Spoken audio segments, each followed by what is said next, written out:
Okay, welcome to ReFinance 2026. First panel. We got an excellent panel. I think the thing that's on most people's minds is going to come up on every panel today, if I'm right, is technology. Specifically, people talk about AI, but I think that's just a new word for technology. And people are attempting to work quicker. People are attempting to work smarter. How much of it is actually working? What's working and what are we doing?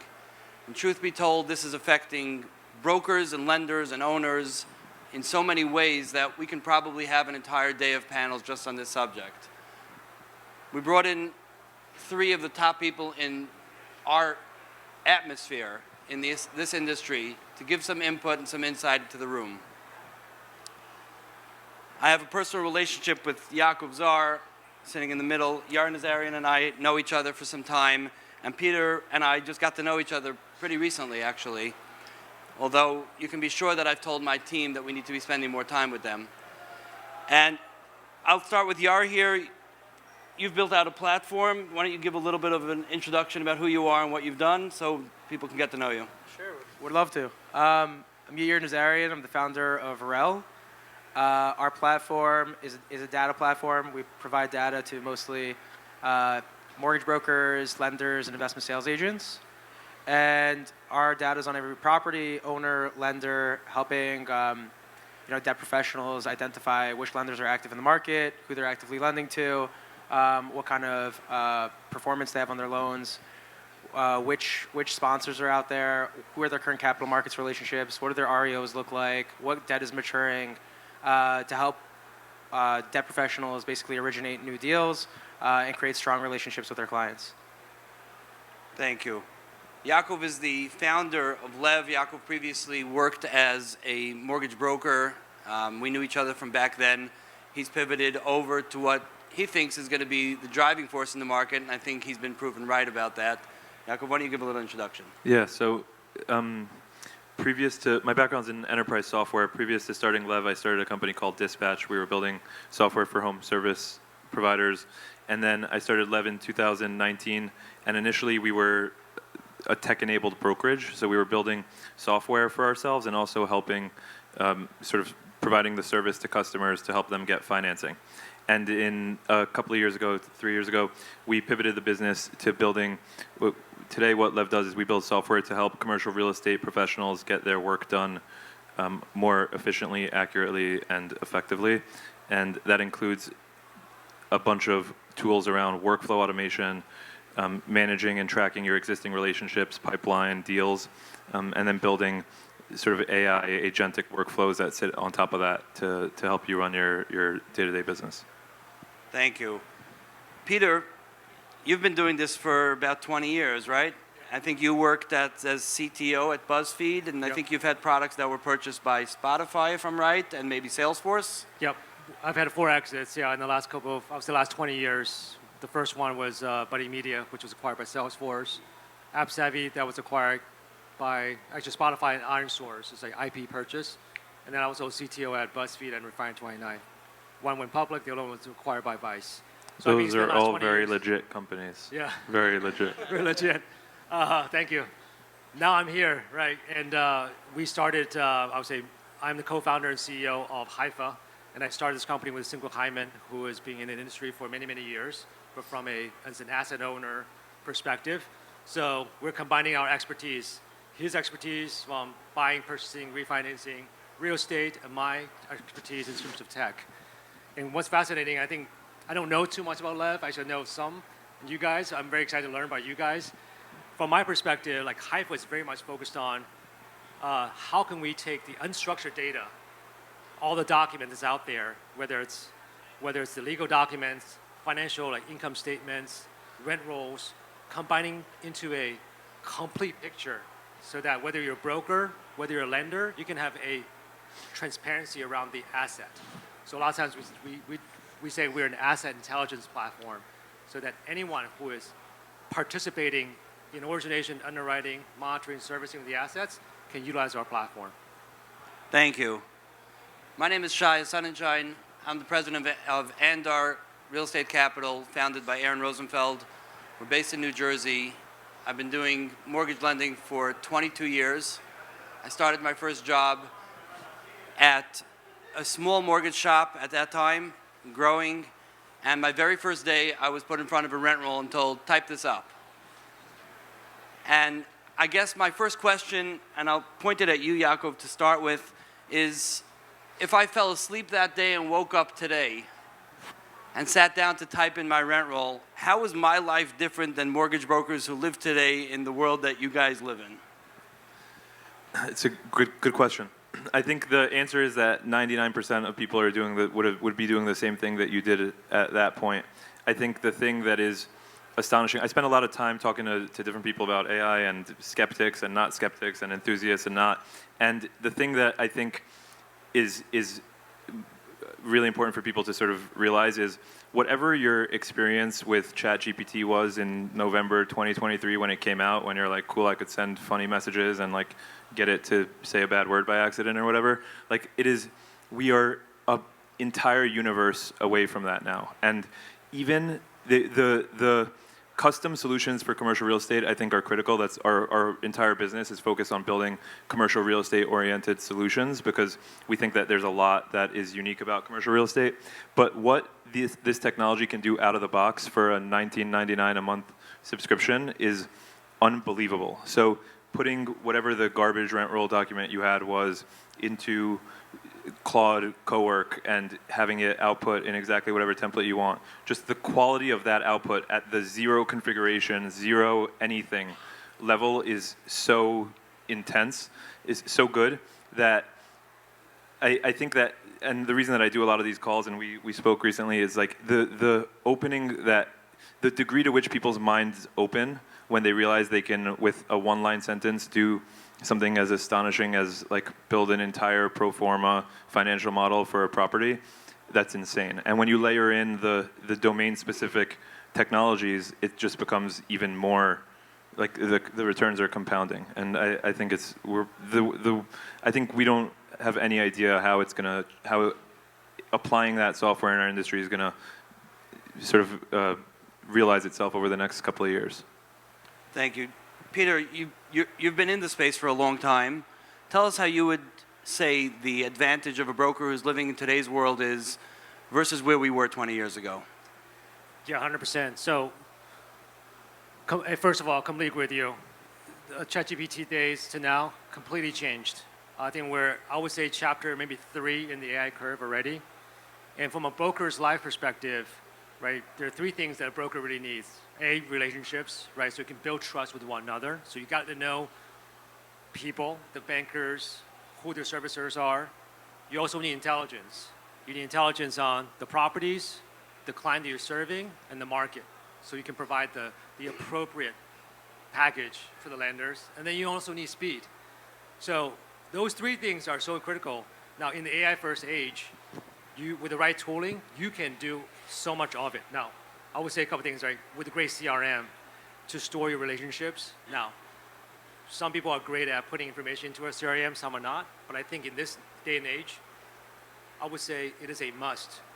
When you have a conversation, you want to put that information back in again so you can build a long-standing knowledge base to always tap into. When did we have a conversation last? What did we talk about, et cetera? That's going to be on baseline.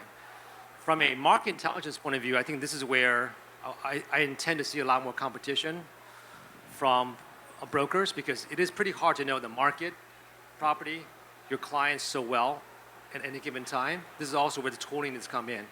Are you storing all of your previous deals that you have done? What's a good deal for you? Why did you lose that one? The lessons learned. Before you were running deal to deal, today you should probably take like what we call it, like slow down to speed up. Slow down a bit, reflect on the last couple of deals, put in the learnings, and move on to the next one, and build that knowledge base up.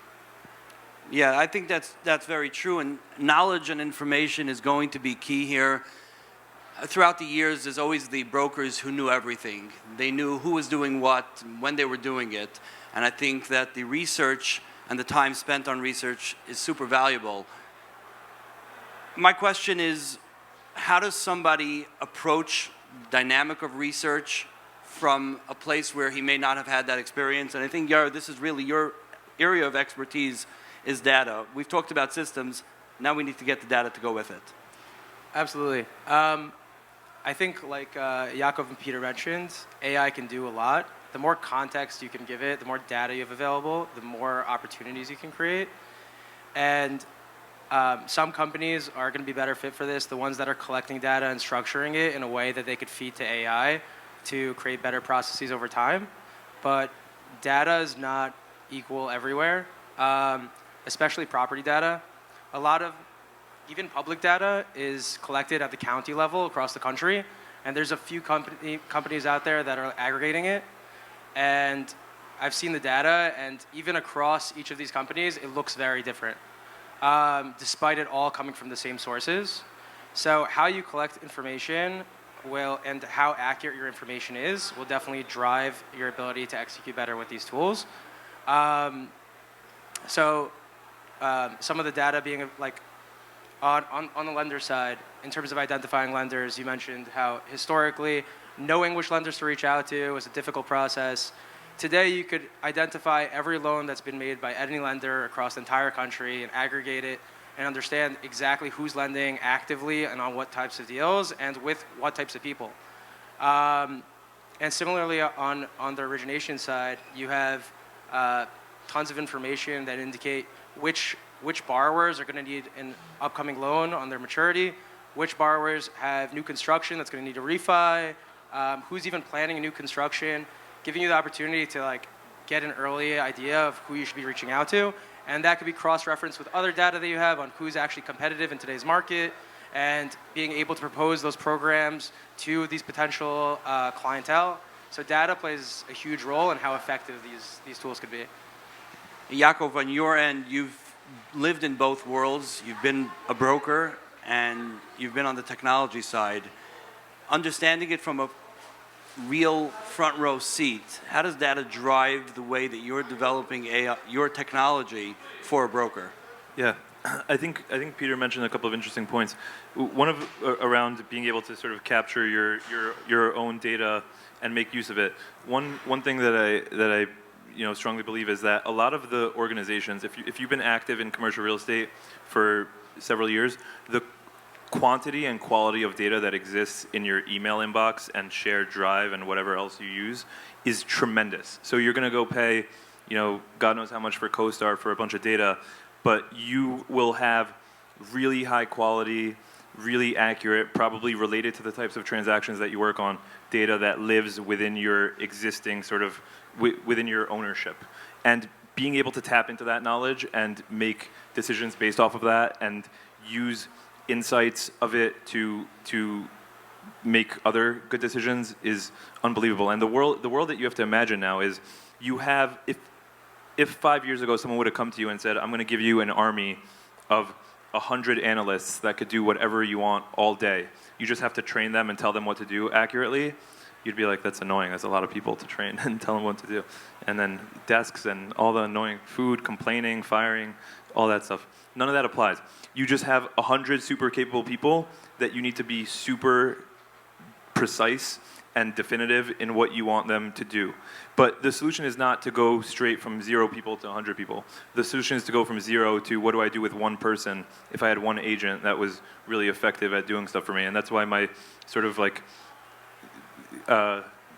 evangelism position is that if you want to know what to do for AI and technology right now, the solution is you go to Claude.com, you sign up for the $20 a month plan, install it on your computer, and ask it what you could do. And tell it as much as you can and ask it what you could do. And you will be shocked. You will be absolutely shocked.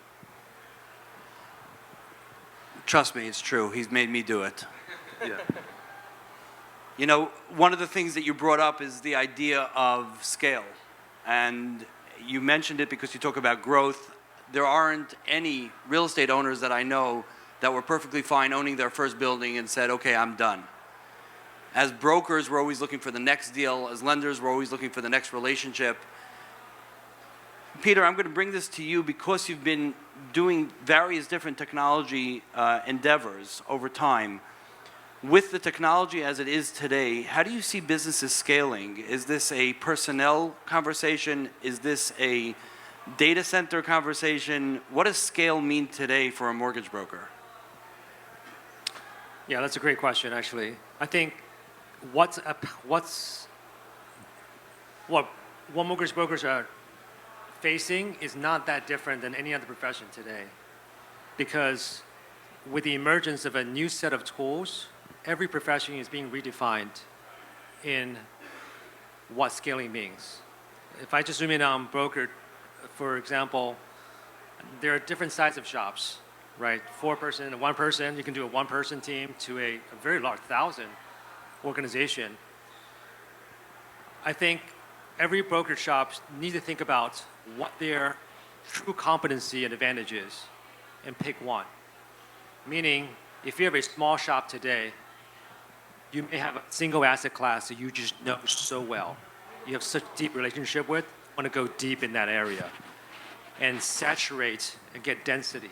That might be the approach you want to take first to scale. Kind of, I talk about that T-shaped scaling a lot.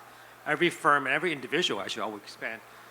In this new AI age, you decide, do I want to be an expert in something first before I expand to the next? Or do you want to be a generalized? If you're a 1,000-person shop today, you may say, we want to be more generalized and take the service level. But my personal position would be scale deep first is very important in the AI age because AI, as you guys mentioned, would take the top 30% of the job, work, out of it, the initial layer. Therefore, every person should go as deep as they can into their individual areas. And I'll add more to the scaling piece. I think a lot about our own companies. Well, how do we scale? What kind of people do we need? And actually, we think about three parameters. We think about competency, which is like, what's our bread and butter we need? What kind of competency do we need as a company?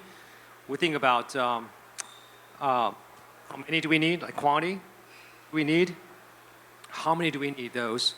And 3, what's the culture we need? And I should feel like every company, brokerage or not, you should be redefining what companies you need, how many, and what kind of culture to compete in this new age.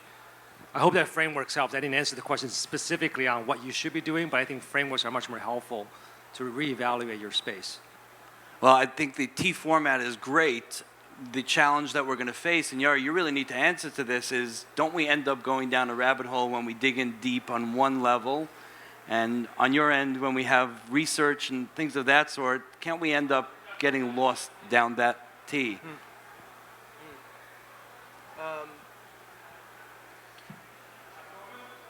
I think that when you dig down the rabbit hole with data, the data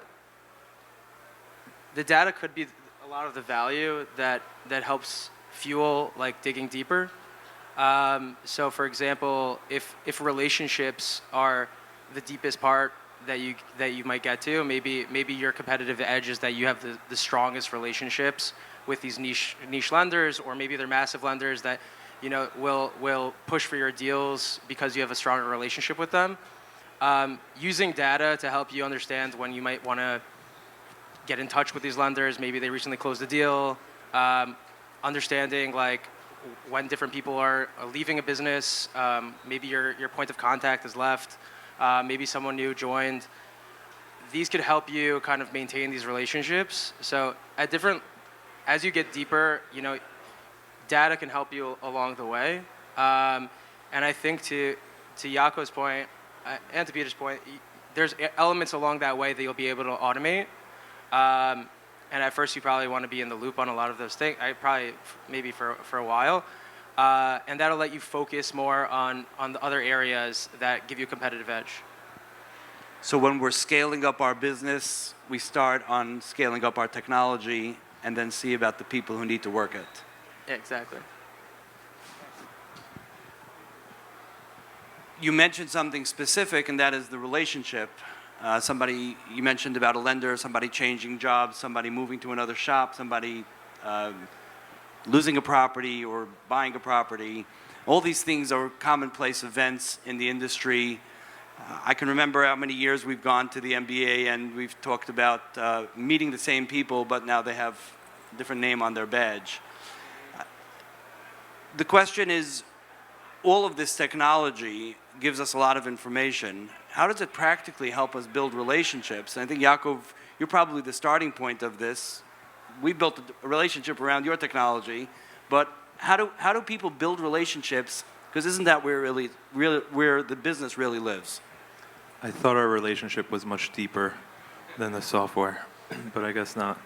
I think I think, and I think the panel at least is sort of sees this, but the shift that this technology makes in your work day to day, you need to rethink the entire thing. If you imagine what work was like before email, or you imagine what work was like before Microsoft Excel, or what work was like before the internet. You should follow me on LinkedIn. I have a lot of funny content. Yesterday I posted about like what were people doing. I was watching some TV show and it's like it was in the 70s and there's like an office. What were people doing in an office in the 1970s? There's like paper. Just like so much. It's all paper. The entire thing of an office is paper. And they're like storing the paper and they're moving it around and it's like in manila envelopes and whatever and like flying around. I was never there. But I just can't even imagine what was happening. That's what we're going to think about the work that we do today. Like, what were these people doing? They were copying and pasting stuff. Like, they were sending an email. Like, they were sitting down and trying to take notes about something. But when you sort of trace where that gets to as a trend, the pace of how your organization operates changes. The people you need change. The tools that you need change. The work that you're doing. The value that you're providing. Everything about my day-to-day work today is more than 50%, I was going to say 90, but I don't want to be dramatic. It's more than 50% different than it was just 3 or 4 months ago. And the pace at which the organization is moving, like we're working on a strategy project right now, it would have been a month of dragging out, and then you're losing momentum, and you're trying to get people excited about this thing and that thing. We're now cranking through weeks of strategic planning. I needed to get numbers on something. We're working on a new pricing. So I literally said, you're not going to believe me, but I said, what would Shaya have paid me differently if we had the new pricing model?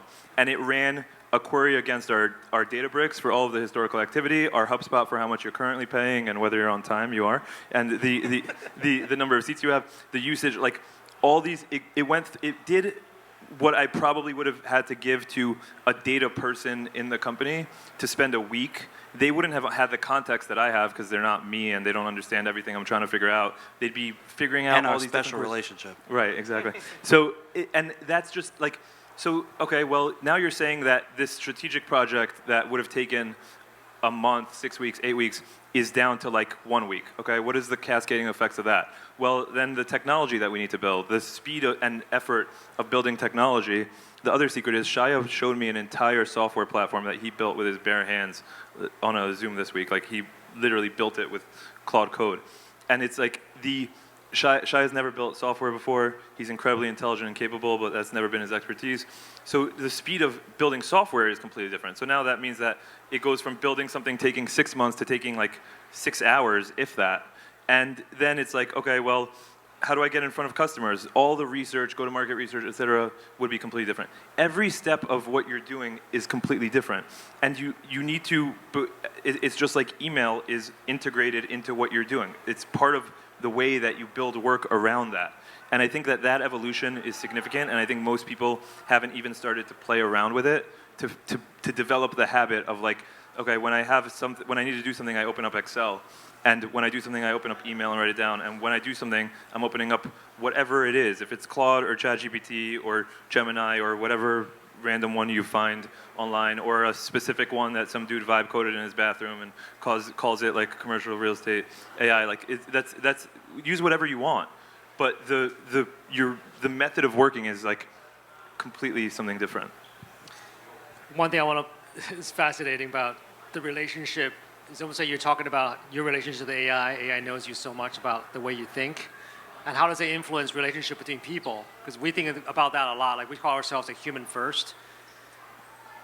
And I feel like there's like a ladder of value that AI is providing. One is efficiency. How quick can you automate something? Can you do the same thing faster?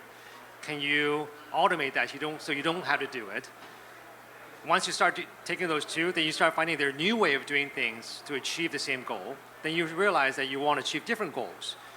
When it comes to humans, like one thing I'm really looking forward to is when we stop doing things like financial spreading by hand, when we stop doing things like writing credit memos by hand, when we stop doing things like analyzing rent rolls by hand, the relationship is built on trust. And actually, there's a whiteboard in the office. It's like transparency does not equal trust. Transparency is data. Data provides transparency, but does not mean trust. Trust is when you and I know what your goal is, you know what my goal is, and I'm helping you achieve the goal as you help achieve my goal. That part, I think AI doesn't really place that. So I'm actually looking forward to getting rid of the things that are very transactional, let AI take that part. Therefore, you and I can sit down, have a conversation, and it's through the conversations we start realizing the question behind the question, the goal behind the goal, and that, I think, will actually bring people closer together in person. So I'm looking for that secondary effect of AI. Just to comment on what Peter said, I like what you said, that at some point you realize that your goal could be something completely different. Yeah. I think that's a very good way to contextualize this thought that I was trying to put. Like, you just don't even realize what's possible, and your entire, like, the things that would come in the back of your mind that you wouldn't even let come to the front of your mind because you're just like, that's an insane thing. Like, it's an insane thing for me to take every single rent roll I've ever seen across my entire company and convert it to structured data and store it in a database that we could query across everyone. I would tell you you're a psychopath 3 years ago if you told me to do that, because I'd be like, that's $1 million project that's going to fall on its face 100 times. And now it's like not 15 minutes, but like a very, very achievable, very fast project. Could be done in a couple of days if you have a partner. I'm assuming that's what you guys can help with. You could call Peter and you could get it for you in a couple of days. But I think that the challenge becomes working with partners who have the visibility and experience, like Peter and other software providers out there, that the thing that I think business owners and executives need, and hopefully something that we're able to offer to you guys, is bringing in thought partners that understand the capabilities of these tools. And yes, they're building software and solutions for you, but they're helping you figure out what is the best practice and what is the practical way to get this going within your organization immediately. Because no matter how many times I say, like, I was talking to someone yesterday, they're like, yeah, I was talking to a company and they said we signed up for Copilot like the day it came out, right? Like, everyone is so proud that they signed up for Copilot, like 3 weeks after it came out in whatever, 2024. That's amazing, but the engagement that you're getting on those tools is probably super low. And building this technology into your business processes is different than installing Claude Code. So everyone should install it and figure it out. But the reason that you should do that is not because it's going to solve all of your problems, but it's going to make you realize what is possible in your business, and then bringing in partners who know how to harden the technology or whatever, productionize the technology for your specific business and build layers on top of the sort of foundational LLM models and address your specific workflows and make sure that there's data integrity and security and privacy and people are not training off your stuff that you don't want, and that you're able to integrate into the right systems. That's a very, very hard part, and that's where I think technology partners could be useful. Yeah, I think that possibilities are endless. We talked about a rabbit hole before. Don't go on Yaakov's LinkedIn because you'll just... and the truth is that from where I'm sitting as a broker, we just launched a new website at Andar, and we put on a chatbot because we want people to engage with it. And I had no idea when we started this process just a couple months ago building the site that we'd have the option to train the chatbot. I thought I'd have to take somebody else's. And I'm getting questions and say, well, how does Shia think about it? How do the people in the company think about it? What answers do we want people to get when they're interacting with our chatbot? This is one small element of capability that we didn't know was possible out there. But when we're looking at the fundamentals of the business, a rent roll, a T12, personal financial statements, REO schedules, those have to be done. And the question is, when we're walking in the door as brokers, or perhaps we're lenders and we're interacting either directly with clients or with the brokers who are interacting with the clients, where do we start from a technological standpoint? Where do we start looking to make that process easier, not losing the idea that we want to get eyes on everything that happens? So, I mean, Peter, you've talked to the idea of this, and I thought maybe you'd start to answer that. Yeah, we always start at the most boring thing, actually, is data. In this case, because a lot of brokers' time spent, and we always ask brokers when we talk with them, what does your typical day look like? What do you spend the most time on? And which part of your day you wish you don't spend time on? And that's where we usually zoom in. And they're usually like, I don't want to spare financial statements, for example, because that takes the most amount of time.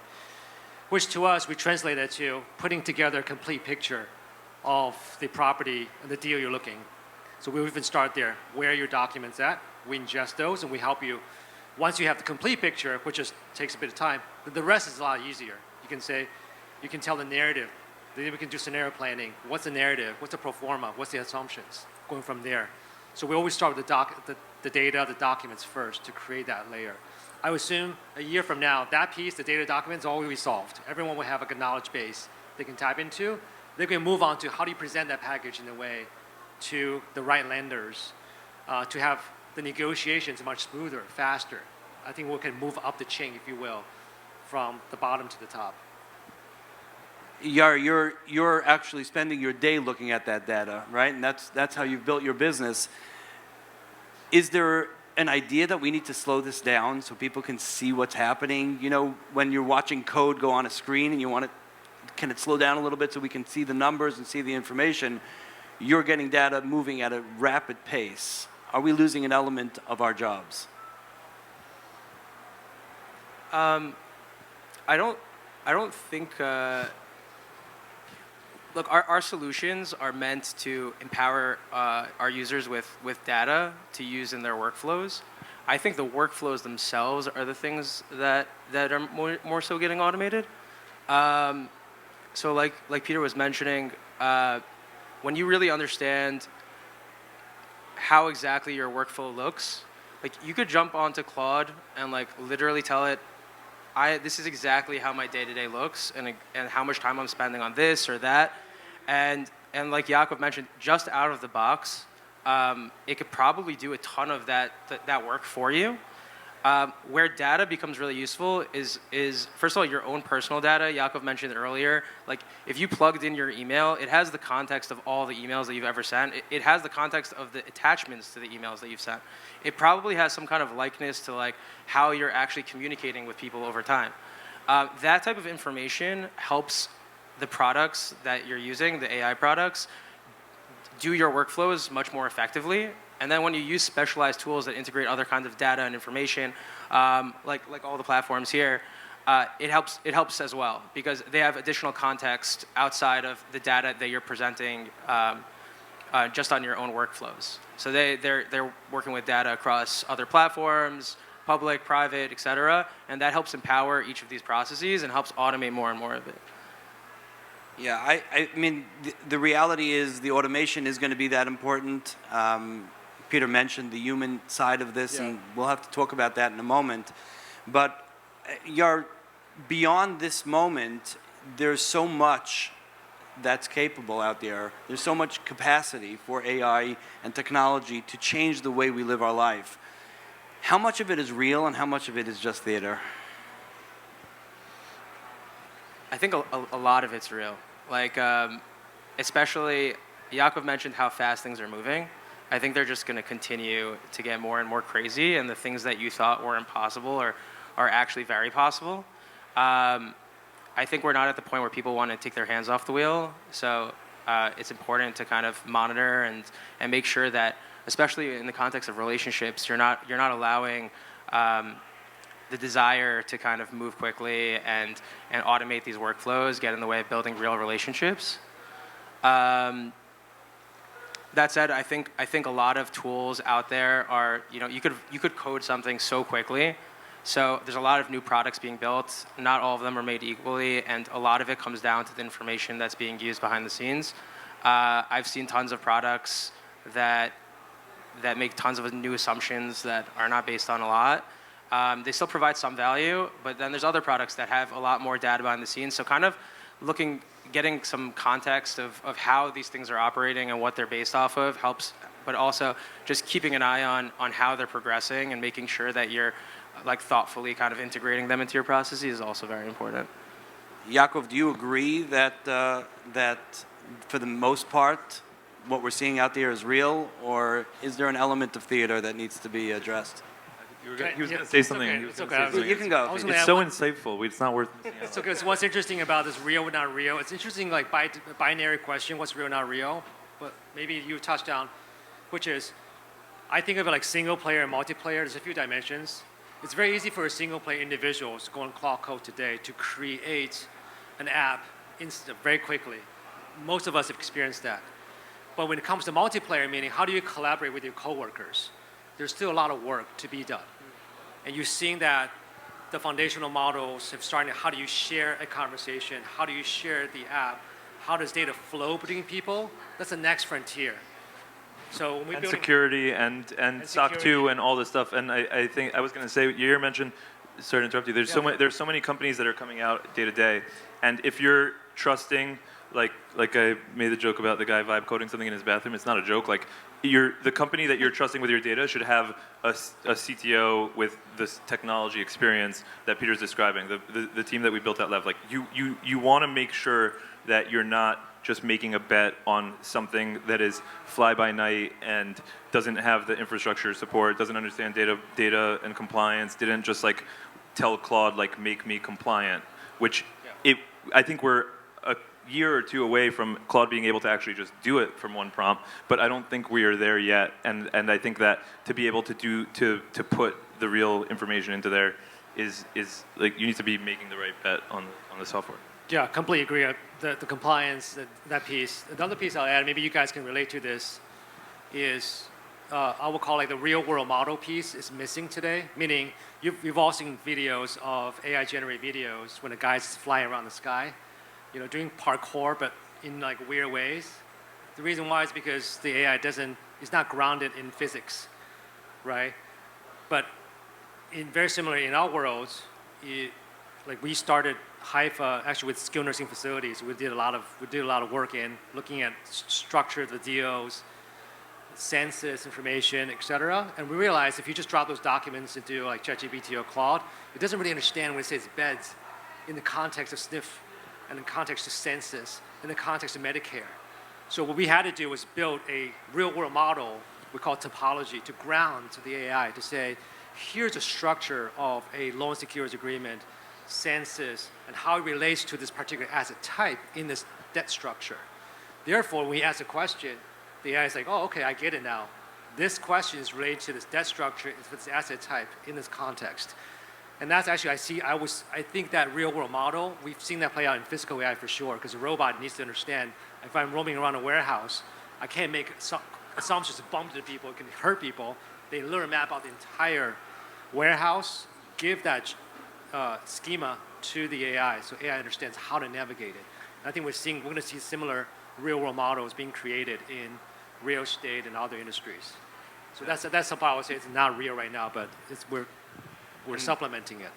Absolutely. And to your question of is it overhyped right now? I think it is one of the most underhyped things to ever exist. I think most people do not understand even the first or second order effects that this technology is going to have, and I think we are all screwed, myself included. Like, none of our jobs are safe. Nothing that you do cannot be replaced. Very little that you do cannot be replaced by AI in work. We are all going to have to find ways to feel purposeful and useful and productive in life that we don't know about right now, because that's the degree to which I think technology can replace a lot of stuff that we do.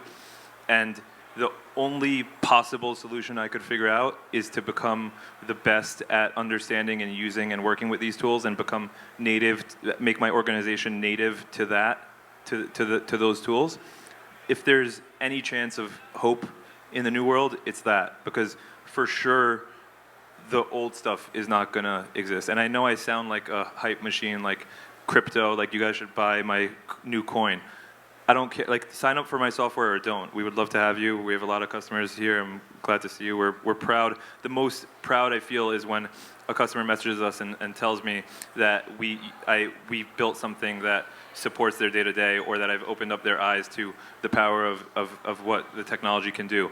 But the degree to which it's gonna change our work is insane, and the only reason it hasn't happened yet is because people don't fully understand it, and there's a natural sort of like atrophy burden of making people change. But once people start waking up, excuse me, it's like the world's going to be completely different, completely. You mentioned compliance. We're going to have a panel at the end of the day. Joseph Kahn, Abe Bergman, and Jared Duffy are going to speak about compliance. It's an important panel. It's an important conversation. We're not there yet with technology, and so we need the people behind it who have the expertise in it. But, you know, to the point that all of you made, I would ask a question that brings it back to the human. Where do you miss a human in your life? When you're in your business day, where do you look for a human being today? And do you think that's going away, like Yaakov was saying, in the future? Or do you think that human that you're looking for is always going to be there? I'll speak for myself. I love having humans in the loop for things. I know it sounds like a weird statement to start. What I'm saying is, I think with AI, let me go back a little, zoom out a little bit. Just like the internet age made information accessible, right? Information used to be fragmented. Now information is accessible. That was the internet age, right? You have Google, then you have curation platforms in front of it.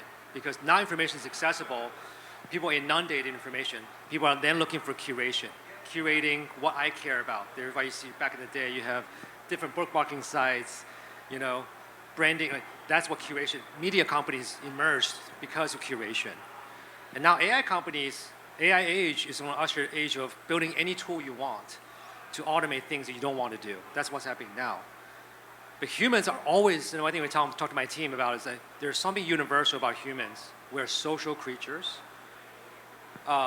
We always need one another, and there are always going to be things that data cannot capture. Like for example, even Claude today, it does infer things from the way I ask questions. But it's by working together that I learn your habits, what you prefer. That part is what makes us humans stronger. And I think of like the future business. There are probably two kinds of business. One's going to be very transactional, where you want to walk in. You don't want a human interaction. You want to be fast, transactional. Like DMV, as an example. You kind of want to go in, get your license, get the photo done. You don't really want to go through the whole human piece. But there's going to be a cohort of experiential businesses. Restaurants should be more experiential. Shopping should be more experiential. When you're spending $100 million to do something, you want to be more experiential. You want that human touch. I actually think the human touch gets more expensive as a premium versus less. So I feel like that bifurcation it will happen. Now, where does broker fit in? That's a very good question.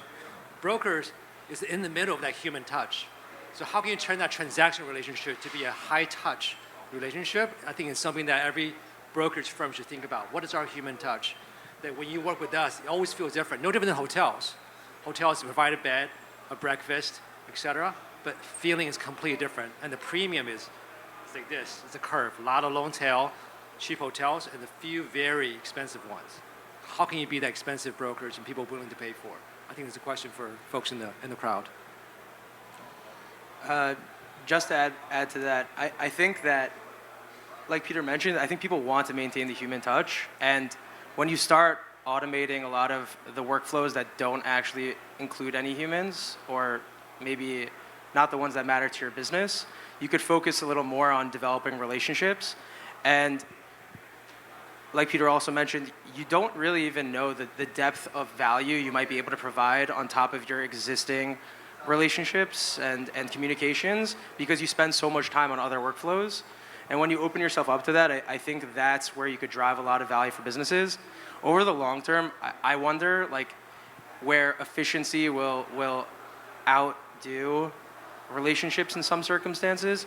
It might make sense in some B2B circumstances where both companies have an AI operating on behalf of sales representatives.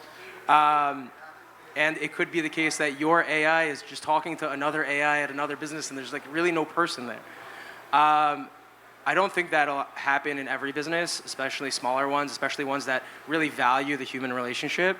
So I think that's a place where you could create a lot of value, especially when you open yourself up and leverage your time because you're using a lot of these tools. We know what you think, but Well, first I was going to say that I wish I didn't have to talk to any humans other than my daughters for the rest of my life. That would be a huge win. But just Claude, me, and my 2 daughters on some remote island somewhere.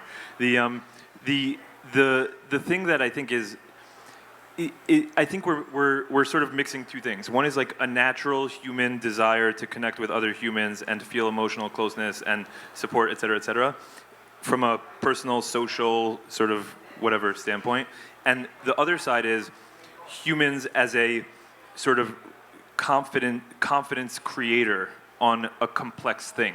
So the reason that you want to bring a broker onto your financing deal is not because you like want to talk to someone who you care about or whatever, or feel that human connection. It's because you want the human to give you the confidence on that transaction, and of course you want them to be diligent and good service and friendly and small talk and all the other things that come with it.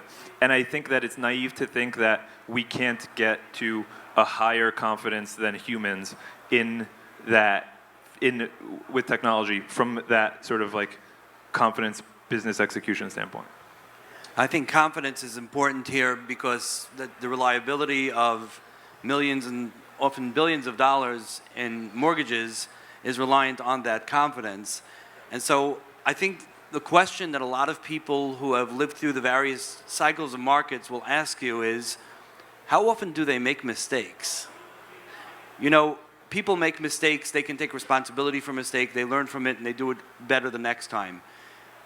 We're entrusting the confidence to a machine, to a technology, to an AI, and I think we have to ask ourselves, what kind of mistakes are out there, and what's the impact going to be to the market? So from a broker standpoint, what do we need to be worried about? And Peter, maybe we can start with you. Yeah, great point. So back to your confidence questions, I would probably rephrase it as confidence is it's about competency, right? How competent is AI for us? And so because Haifa does do financial spreading, we've seen all kinds of financial statements being ingested in, income statements. And we've seen AI make mistakes on categorization mistakes. It could make a couple fallacy leaps, logical leaps, that may read fine, but is incorrect. So there is a class of tools. You can call it evals, you can call it quality assurance, that we have to build on top of it. I would say, even for Haifa perspective, we're still in the progress of building the type of guardrails. Some are proactive, meaning catching it before AI responds to you, so that you don't have to read something that obviously is wrong, to presenting something to you with, I don't like the word confidence score, but some sort of indicator of how likely do you need to review this as a human. Then the third would be, if you should be reviewing this, what is the most easiest way to review this so you don't get inundated? One good example is if you have a loan package of 3 gigabytes, 200 documents, thousands of pages, you do not want to review every single data point. But if we can surface the 5% we think you need to review, but do it in a way that's so easy to do. That UI, I say hasn't existed yet, so we're actually experimenting with different ways to do it. What Peter said is exactly the point I said earlier of like the sort of like sample of the drug is you trying Claude Code and figuring out what the power of agentic AI is, and the ability to execute on an organization is you need the layer that's built on top of that foundation. You need to make sure that there's, evals and proper merging and dealing with conflicts and conflicting information from different data sources in the same document set of making a decision on which one matters or not, and beautiful interfaces to be able to review it all. And that stuff is hard to do well, and there's companies like ourselves that are dedicated to doing that for you guys to be able to implement it. But I think the thing that people, like the underwriting that they do incorrectly when they think about this is like, I'm scared to use AI because it makes mistakes or it makes stuff up. Like that is, are we allowed to use bad language? What's our, no, 0. Okay, that's just like totally not true at all. Like it is, sorry, it's true, but that means that it's bad software that you're trying to implement. Yeah, from your end, mistakes are oftentimes can be catastrophic if something is misread. How many times have I gone on ChatGPT and said, hey, you missed this. It's not a 140 unit building, it's a 148 unit building. And its apology somehow falls flat. It's very nice when it says I'm sorry, but so how do you ensure your data is as rich as it needs to be without these flaws? It's a good question. I I think you want to get as close to the data as you could possibly get. So, like I mentioned, a lot of data suppliers across the country aren't collecting information themselves. They're going to someone, it probably goes to someone else, and that person collects data in some way that the primary source, you didn't even know how they're collecting the information, so you don't really know how accurate it could be. Our goal is to work as directly with information as possible, so that way to ensure like the top amount of accuracy. There's still going to be some element of data inaccuracy from the people that collect information. Even like at the municipal level, like people in the government aren't necessarily collecting information perfectly. We do our best to cross-reference information to make sure that we can achieve the highest level of accuracy. And having proper data is extremely important to execution. So I'm happy about the extent that we've been able to achieve it. I received a comment from one of our users outside, and he's like, I love your platform. The numbers are always accurate. And like the truth is, I know the numbers aren't always 100% accurate, but they're accurate enough where it helps him do business properly. And I think over time, like there's certain systems we put in place for users to provide feedback to our system to improve it and identify potential like misinformation from the city, which helps us innovate and work around issues that are within the direct data. So we're out of time, but I thought we'd end with a kind of a lightning round question for all of you. You're writing an email to your top client. Which AI are you using? Claude is still the best, I think, from a writing perspective. Claude. It's also Claude. Wow. Okay. They were not paid by Claude, by the way. No, Thank you, we everybody, pay for them being a lot, here. unfortunately. Thank you, everyone, for being here. The next panel will start in 5 minutes.